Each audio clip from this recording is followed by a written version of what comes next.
what is it like kind of coming back to the kind of startup space? I mean, you had a company you kind of did some of this work a number of years ago, both like not only from the technical side, but like you've had a number of years in between where you've been in industry, you've kind of seen what works, what doesn't. Like what have you learned this time around that you're kind of trying to apply in terms of running your own company, running a business, and kind of make it getting off the ground?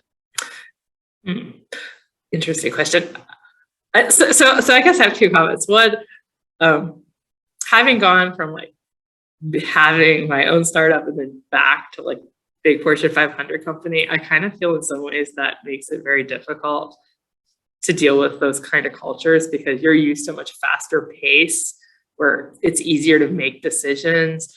In some ways, I think having a startup or being in a startup kind of ruins you for those kinds of companies because it was very hard for me to be patient and deal with the cultures at those kinds of companies.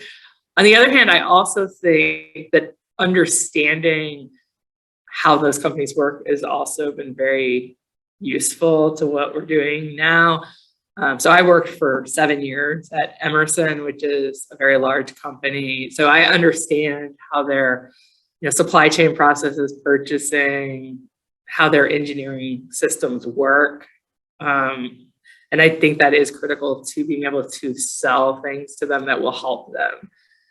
I don't know that every company works exactly like Emerson. I'm sure they're all got their own unique flavors. But I think if you're trying to provide something to a really big company, that understanding how those companies are likely to be operating, kind of the bureaucracies that exist in them, how it's easy for one person to veto something because maybe there's 20 people that have to buy into something. I think that's been very helpful in this latest iteration of entrepreneurship, is to have that kind of background experience.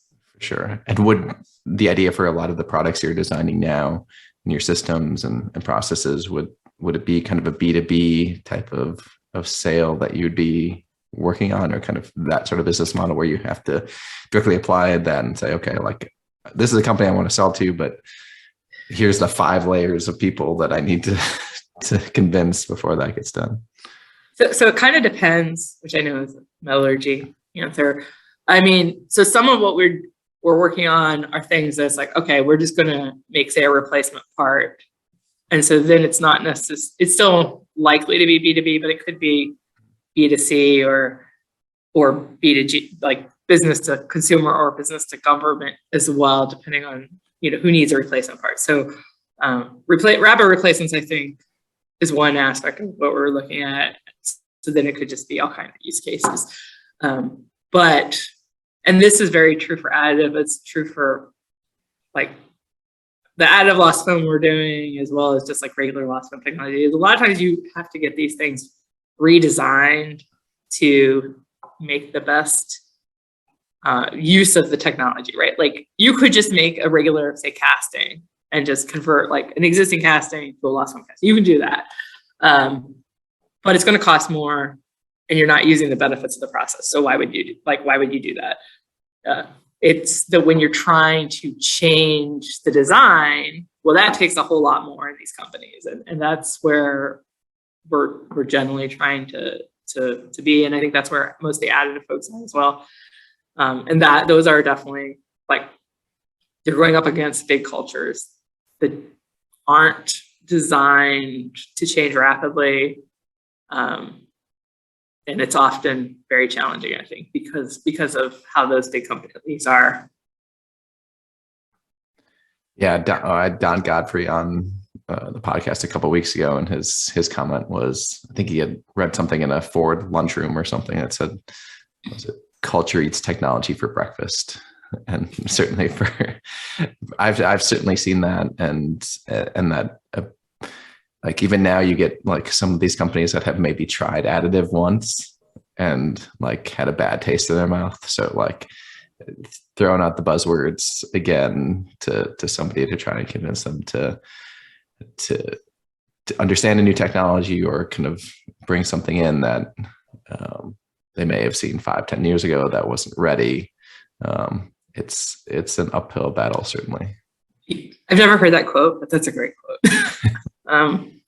Yeah, I mean, like, from my experience, what happens is if you're trying to get something redesigned, well, it's like you need a bunch of people to okay that, first of all. But then often no one owns a new thing, but people own the old thing, right? So if you're let's say you're trying to consolidate parts, each one of those parts has an engineering owner. Each one of those parts has a purchasing owner, right?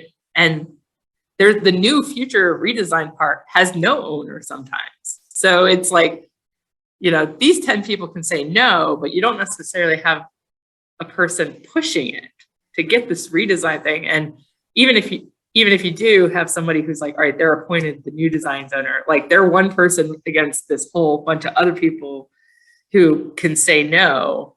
And often they will say no because it's like, well, you're playing in their, sandbox, and they don't necessarily want to give up one of their parts. And I mean, there's all kinds of these like reasons that things really happen. Like there's reasons people say things happen, but there's the reasons things really happen. It's because like people don't want to like lose control over what's their domain.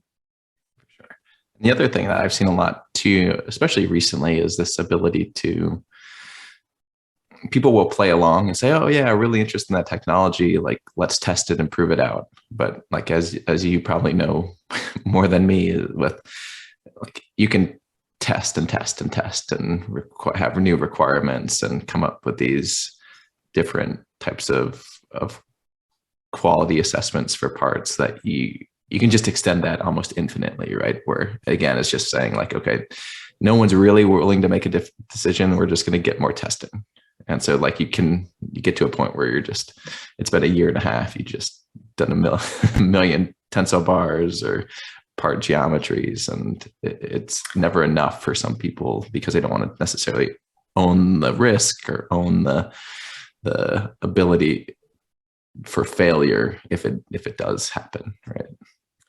Yeah, and I also think that's a good excuse if you really want to say no, but you don't want to come out and just be saying no. It's easy to just keep moving the goalposts, right?